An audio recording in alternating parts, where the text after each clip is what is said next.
sehat. Nggak enak ya kalau nggak ada teman-temannya di sini. Biasanya tunjuk Hafiz atau Siki ini biasa main tunjuk, tidak ada orang jadinya pada kagok. Ya pakai baju yang rapi dulu, dilarang pakai baju yang asal-asalan pada saat melihat video praktikum ini ya. Jadi harus benar-benar dikondisikan seperti seolah-olah kalian sedang ada di laboratorium. Kalau ada jas lab jangan pakai jas labnya ya. Jadi kali ini kita akan mempraktekkan materi enzim ya. Materi enzim kemarin sudah materi protein sudah selesai, kemudian materi enzim ada dua, yaitu tentang pengaruh suhu terhadap aktivitas enzim, dan yang kedua adalah pengaruh pH terhadap aktivitas enzim. Kalian itu sudah pernah ya, sudah di teori juga sudah dapat materi tentang enzim, apa itu enzim dan bagaimana aktivitas enzim terhadap aktivitasnya terhadap suhu dan pH dan faktor-faktor lain yang mempengaruhi selain yang dua itu ya. Yang kita bahas hanya dua saja, yaitu suhu dan pH. Yang pertama adalah pengaruh suhu terhadap aktivitas enzim. Jadi kalau di sini di diktat praktikum ya, kalian yang mudah-mudahan terbawa ya, pulang kampung terbawa diktatnya. Bagi yang tidak terbawa nanti minta share saja sama teman-temannya yang membawa panduan praktikumnya di rumah gitu ya. Jadi kalian harus tetap lihat panduan dulu, dibaca panduannya baru lihat tutorial dari video ini gitu ya. Jadi jangan asal melihat videonya saja, karena kalau tidak baca panduan kalian pasti akan sedikit bingung gitu ya. Jadi harus dibaca panduannya dulu, seolah-olah kalian ada pretest atau post-test gitu ya, dikondisikan seperti di lab. Jadi tujuannya yang pertama adalah membuktikan pengaruh suhu terhadap aktivitas enzim. Pada prinsipnya pada suhu rendah atau pada suhu yang tinggi itu enzim tidak akan bekerja atau aktivitasnya akan terhambat dibandingkan dengan enzim pada suhu yang normal, suhu aman gitu ya. Karena suhu suhu optimal untuk enzim bekerja itu adalah suhu kamar, jadi sekitar 20 sampai 25 derajat Celcius. Jadi kalau suhunya kita bikin dingin, suhu di bawah 15 derajat atau kita dibikin, si enzim itu tidak akan bekerja. Akibatnya apa? Kita stop, aktivitas enzim tidak akan, misalkan di sini nanti kita akan membuktikan aktivitas enzim amilase terhadap amilum. Aktivitas enzim amilase terhadap amilum. Enzim amilase itu fungsinya sebagai apa? Untuk memecah amilum menjadi gula-gula sederhana penyusunnya. Amilum kan polisakarida. Dengan adanya penambahan enzim amilase, si amilum akan diubah menjadi gula yang lebih sederhana. Tapi pada saat itu pada suhu optimal, dia akan bekerja pada suhu optimal. Jadi enzim amilase akan bekerja pada suhu yang optimal, sekitar 20 sampai 25. Kalau suhunya kita turunkan pada suhu dingin, enzim amilase itu tidak akan bekerja. Artinya apa? Amilum tidak dapat dipecah. Jadi dia tetap dalam kondisi amilum, tetap dalam bentuk amilum. Begitu juga dengan suhu yang tinggi. Kita didihkan, nanti kita contohnya kita didihkan di sini ya. Contohnya kita didihkan, enzim amilase itu pun tidak akan bekerja. Artinya pada saat suhu panas, enzim amilase tidak mampu memecah amilum menjadi gula yang lebih sederhana. Nanti pembuktiannya seperti apa? Kita tes dengan uji iodium dan Benedict. Jadi kalau pada suhu dingin, karena enzim amilase itu tidak bekerja, pada suhu dingin dan panas itu ya, enzim amilase tidak bekerja, tidak bisa memecah amilum menjadi gula yang sederhana, berarti dengan tes sodium dia akan tetap memberikan warna biru, karena amilum dengan iodium akan memberikan warna biru. Paham sampai sini ya? Tapi kalau pada suhu kamar, karena enzim amilase itu bekerja, dia akan memecah amilum menjadi gula yang lebih sederhana. Pada saat kita tes sodium, dia tidak akan memberikan warna biru karena amilumnya sudah tidak dalam bentuk amilum lagi, tapi sudah terpecah menjadi gula sederhana ya. Kalau dengan tes Benedict sama. Jadi pada saat di suhu dingin dan suhu panas, karena amilase tidak bekerja, amilum tidak terpecah dan masih dalam bentuk amilum, dengan tes Benedict dia akan memberikan hasil negatif. Karena amilum bukan termasuk gula pereduksi. Dibaca lagi ya tujuan tes Benedict sebagai apa? Untuk apa? Tes Benedict adalah untuk melihat adanya gula-gula pereduksi. Di sini amilum bukan gula pereduksi.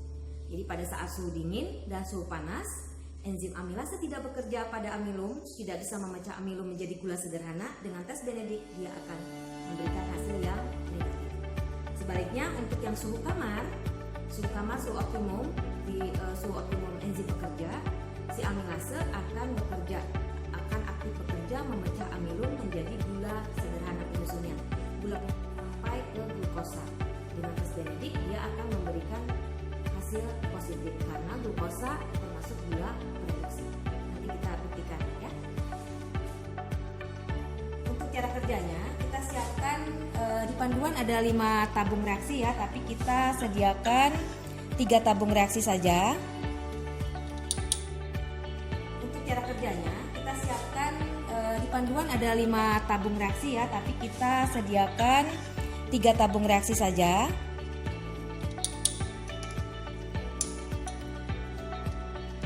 Ada 3 tabung reaksi, kita tulis suhu dingin, suhu kamar, dan suhu panas. Ke dalamnya ini sudah kita tambahkan masing-masing 2 mili amilum dan 1 mili enzim amilase. Enzim amilasenya kita peroleh dari mana? Kalian tahu enzim amilase apa? Sebenarnya ada yang sudah jadi gitu ya, yang dijual di pasaran, tapi itu harganya sangat mahal. Jadi kita menggunakan bahan enzim amilase yang alami. Kalian juga bisa memproduksi sendiri di rumah, yaitu air liur atau saliva ya. Jadi air liur kita tampung di dalam tabung reaksi ini sebagai enzim amilasenya. Jadi kita tidak usah beli. Ini sudah kita tambahkan. Jadi ada 2 mili amilum yang kita masukkan dalam tabung reaksi, 2 mili amilum, masing-masing tabung dingin, kamar, dan panas. Kemudian kita tambahkan 1 mili enzim amilase. Setelah siap 3 tabung tadi, kemudian yang suhu kamar kita diamkan di suhu kamar itu sekitar 15 menit. Kita diamkan di suhu kamar seperti biasa. Yang dingin kita masukkan ke dalam wadah yang sudah berisi es batu ya, sekitar 15 menit, dan yang panas kita masukkan ke dalam waterbed. Panaskan sekitar 15 menit. Kemudian kita teteskan, kita uji dengan tes yodium. Kita coba yang tabung pada suhu dingin dulu ya. Kita teteskan ke dalam porcelain. Kita teteskan 5 tetes. Kemudian kita tes dengan larutan yodium.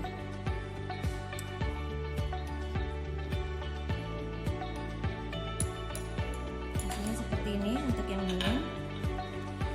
Dia tetap memberikan warna biru. Jadi tes yodiumnya dia positif karena amilum itu masih dalam bentuk amilum. Jadi enzim amilasenya tidak bekerja, tidak mampu memecah amilum menjadi gula-gula sederhana. Karena apa? Karena pada suhu dingin enzim amilase aktivitasnya terhenti gitu ya. Jadi masih memberikan warna biru. Warna biru ini dari apa? Ikatan antara amilum dan yodium. Iodo amilum membentuk warna biru. Kita coba yang suhu kamar. Yang suhu kamar di sini adalah isinya enzim amilase, amilum, dan didiamkan pada suhu kamar. Suhu optimum enzim bekerja. Kita teteskan 5 tetes ya ke dalam porcelain. Kemudian kita tambah larutan yodium.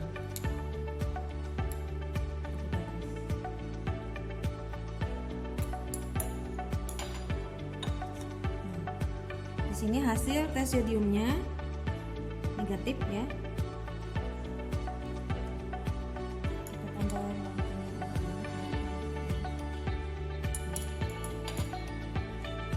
nah, ini tes yodiumnya negatif karena pada suhu kamar enzim amilase dia akan bekerja memecah amilum menjadi gula-gula yang lebih sederhana, sehingga pada saat ditambah yodium tidak ada lagi ikatan amilum dan yodium, yang ada amilum yang sudah terpecah sehingga menghasilkan warna negatif, tidak membentuk warna biru ya.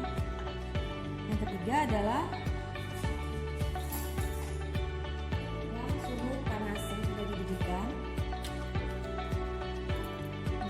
Ini di waterbed kita teteskan 5 tetes.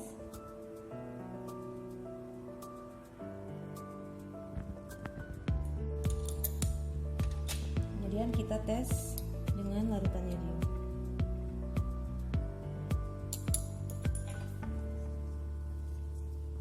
Di sini juga masih memberikan warna biru karena pada suhu panas enzim amilase tidak bekerja. Dia tidak memecah amilum menjadi gula sederhana sehingga amilum masih dalam bentuk amilum. Dan pada saat ditambah yodium, dia akan berikatan dengan yodium membentuk iodo amilum yang berwarna biru. Oke ya, paham sampai sini ya? Disimak.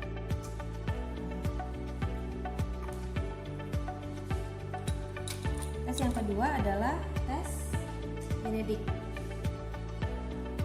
Nah, dari hasil pemanasan tadi ya, yang suhu kamar, suhu dingin dan suhu panas, kita masukkan masing-masing ke dalam tabung yang sudah berisi larutan Benedict. Ini ada 3 tabung. Yang nomor 1 ini adalah suhu dingin, yang nomor 2 suhu kamar, yang nomor 3 adalah suhu panas. Kita coba satu-satu. Kita pemanasannya menggunakan lampu spiritus, bisa juga di water bath ya. Di lampu spiritus kita panaskan sampai mendidih.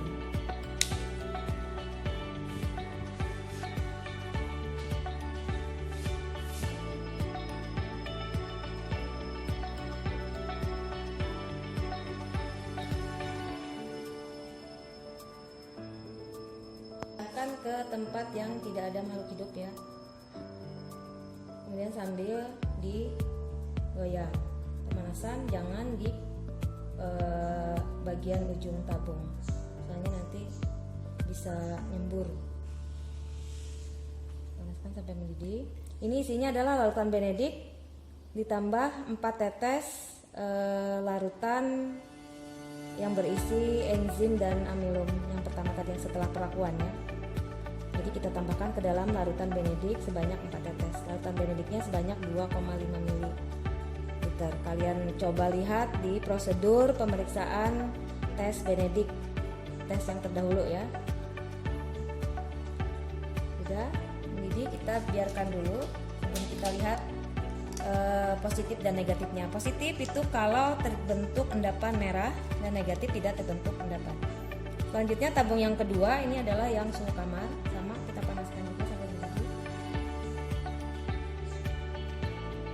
Jadi kalau pada tabung 1 dan 3 itu pada suhu dingin dan suhu panas, karena amilum tidak bisa dipecah, enzim amilasenya tidak bekerja, dia masih dalam bentuk amilum. Dites dengan Benedict, dia akan memberikan warna yang negatif, tidak akan terbentuk endapan warna kuning sampai merah bata gitu ya. Lihat saja seperti apa hasilnya. Ini yang suhu kamar, kita panaskan sampai mendidih.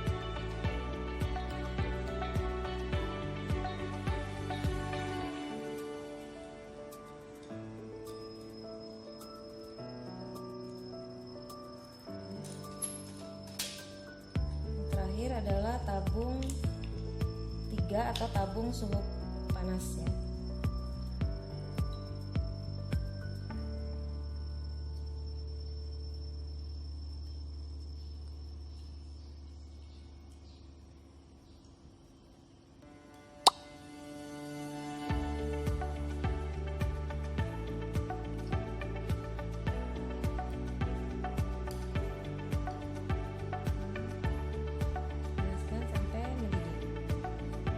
Biarkan, kita lihat.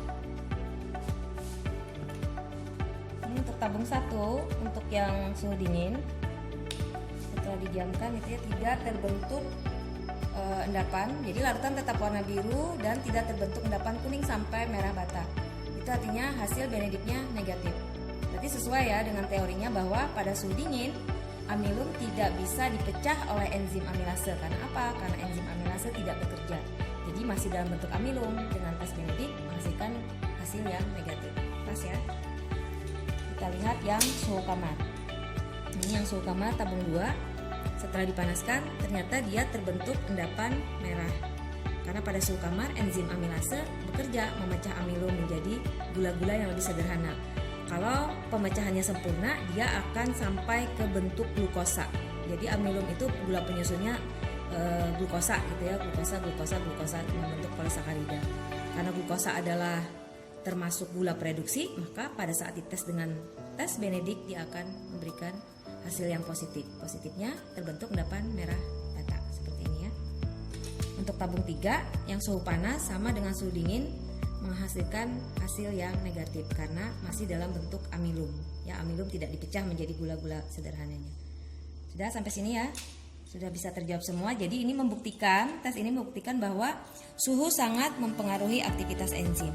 Suhu di bawah suhu optimum, suhu dingin, aktivitas enzim akan terhenti. Suhu panas, kalau sampai mendidih itu enzim akan rusak sehingga dia tidak bekerja juga. Jadi yang optimum adalah pada suhu kamar atau sekitar 20-25. Itu kalian nanti cari di teori saja untuk enzim amilase suhu optimumnya berapa, karena untuk setiap enzim biasanya suhu optimumnya berbeda. Tapi biasanya tidak lebih kurang lebih dengan suhu tubuh. Kalian cari juga ya suhu tubuh berapa ya. Jadi suhu tubuh itu biasanya sebagai suhu optimum untuk enzim bekerja. Makanya di tubuh kita enzim kita bekerja kan, karena suhu tubuh kita normal misalnya 37. Tapi kalau suhu pas kedinginan atau suhu pas demam itu enzim kita terhenti. Makanya kalau orang kedinginan pasti harus mencari supaya meningkatkan suhu tubuh, atau pada saat orang panas demam itu mencari obat atau mencari cara untuk menurunkan suhu kembali ke suhu yang optimum supaya enzim dalam tubuh bisa bekerja ya. Di sini mudah-mudahan bisa paham ya, karena saya tidak bisa langsung menanyakan seperti biasa, saya tidak bisa menanya kalian satu persatu untuk menjawab suatu pertanyaan, tapi insya Allah dengan ya kondisi yang terbatas ini kalian tetap bisa belajar gitu ya, tetap bisa belajar mandiri. Jadi kalian baca sendiri, terus lihat tutorial seperti apa, kalian bisa menginterpretasikan hasil dan sebagainya gitu ya. Untuk tes terhadap aktivitas enzim. Jadi di sini tujuannya memang membuktikan pengaruh pH terhadap aktivitas atau kerja si enzim amilase. Ini yang kita cek adalah kerja enzim amilase. Jadi pada prinsipnya itu enzim akan bekerja pada pH optimum tertentu. Jadi untuk enzim itu biasanya beda enzim beda pH optimumnya. Tapi secara umum biasanya itu kisaran antara 6 sampai 8 pH-nya ya. Jadi kalau pH-nya kita turunkan di bawah 6 atau kita naikkan di bawah 8, itu biasanya aktivitas enzim akan terhambat atau terhenti sama sekali, sehingga enzim tidak dapat nanti memecah amilum menjadi gula sederhana lainnya gitu ya. Kita siapkan cara kerjanya, kita siapkan 3 buah tabung reaksi. Jadi reaksi yang kita pakai nanti di sini untuk pH asam itu adalah larutan HCl 0,4% ya. HCl 0,4% ini. Kemudian untuk larutan yang basah untuk pH yang tinggi itu kita pakai natrium karbonat 1%. Untuk pH netral kita pakai larutan Aquades. Ya. Jadi kita siapkan 3 buah tabung reaksi.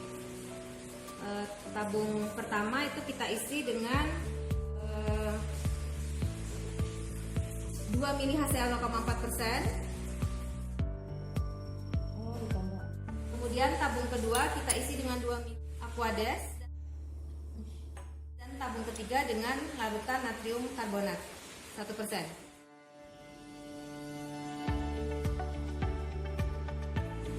Kemudian ke dalam tiap-tiap tabung kita tambahkan 1 mili amilum dan 1 mili enzim amilase. Ini kita tutup ya, karena ini adalah sampelnya saliva. Jadi kita tutup saja, ya, tidak terlalu terlihat. Kalau sudah kita campur seperti biasa, kita homogenkan ketiga campuran tadi. Kemudian kita biarkan selama 15 menit. Untuk apa? Untuk memberikan kesempatan kepada enzim amilase bekerja.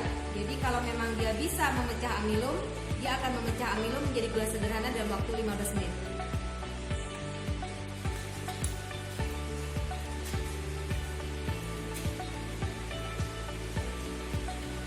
Selanjutnya sama, kita buktikan apakah enzim bekerja atau tidak dengan 2 tes, yaitu tes sodium dan tes Benedict.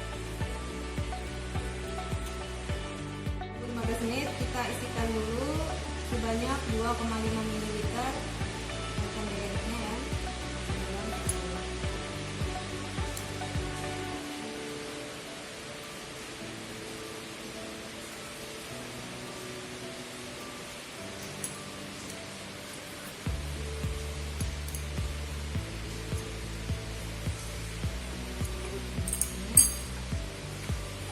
Kita siapkan 3 buah tabung reaksi seperti tadi juga ya. Jadi kita isi masing-masing 2,5 ml larutan benedik. Setelah 15 menit kita uji. Yang pertama adalah uji yodium.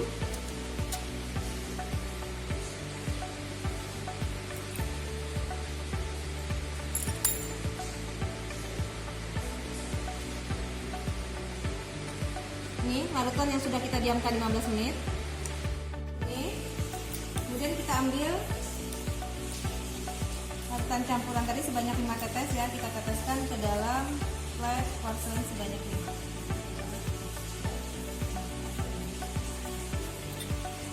Kita tambahkan larutan yodium 1 tetes. Kita lihat hasilnya. Untuk yang suasana asam, pH asam, itu hasil tes yodiumnya positif karena memang terbukti bahwa enzim amilase tidak bekerja pada suasana asam. Jadi amilum tidak dapat dipecah menjadi gula sederhana sehingga warnanya masih berwarna biru. Itu terbentuk dari ikatan amilum dan yodium. Kemudian untuk yang pH basa,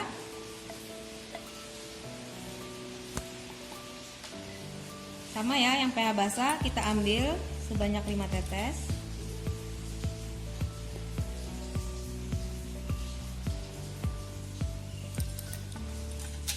Kita tambahkan reaksi yodium. Sama. Hasilnya pun positif, artinya sampel amilum masih dalam bentuk amilum. Yang terakhir,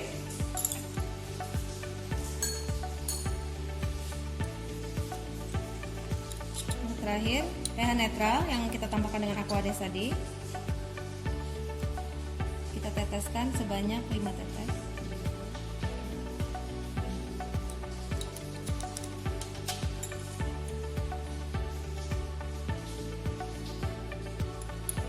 Kita tambahkan fraksi yodium dan hasilnya ternyata negatif. Karena pada pH optimum, pH netral 6-8 gitu ya. Kalau netral kan 7. Jadi sekitar pH 6-8 itu enzim masih bisa bekerja. Artinya enzim amilase di sini masih bisa bekerja memecah amilum menjadi bentuk lain, bentuk yang lebih sederhana. Sehingga bentuknya bukan amilum lagi. Sehingga pada saat ditambah yodium tidak terbentuk warna biru dari ikatan yodo amilum. Oke, silahkan disimak dan diingat hasilnya. Habis? Ada yang tanyakan habis? Habis nih, guring-guring aja nah. Sudah? Selesai. Adalah tes benedik. Tadi sudah ya, kita siapkan 3 buah tabung reaksi. Kita isi larutan benedik 2,5 ml. Kemudian yang pertama, tabung pertama kita isi dengan larutan yang asam sebanyak 4 tetes. 1, 2, 3, 4. Kemudian kita campur. Kita siapkan lampu. Kita panaskan di atas lampu spiritus sampai mendidih.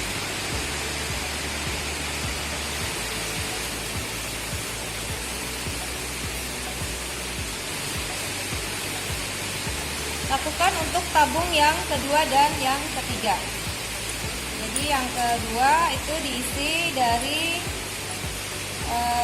tabung 2 ya, dari Aquades dan campuran amilum tadi banyak 4 tetes. Yang untuk pH netral ya ini. Kemudian kita panaskan juga sampai mendidih.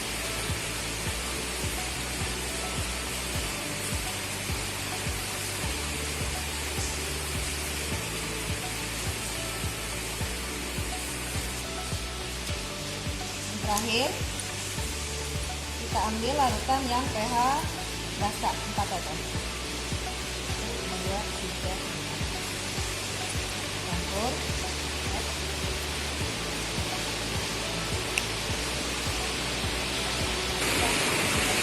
Kita biarkan dingin dulu baru kita baca ya. Hasilnya kita lihat untuk yang tabung pH asam dan basa itu tetap berwarna biru. Jadi tidak ada reaksi reduksinya ya, dia tetap warna biru dan tidak terbentuk endapan kuning sampai merah. Ini membuktikan bahwa hasil negatif. Artinya apa? Artinya sampel amilum yang kita tambahkan enzim amilase tadi tidak diubah menjadi gula sederhana. Dia masih dalam bentuk amilum. Sehingga dengan tes genetik dia tidak akan memberikan hasil yang positif. Ya. Ini larutan warna biru, namun terbentuk endapan merah bata di bawah. Ini artinya apa? Hasil genetik menunjukkan hasil yang positif. Nah, ini membuktikan pada pH netral itu enzim amilase bekerja memecah amilum menjadi gula sederhana. Sehingga dengan tes genetik dia akan memberikan hasil yang positif. Ini terlihat ya.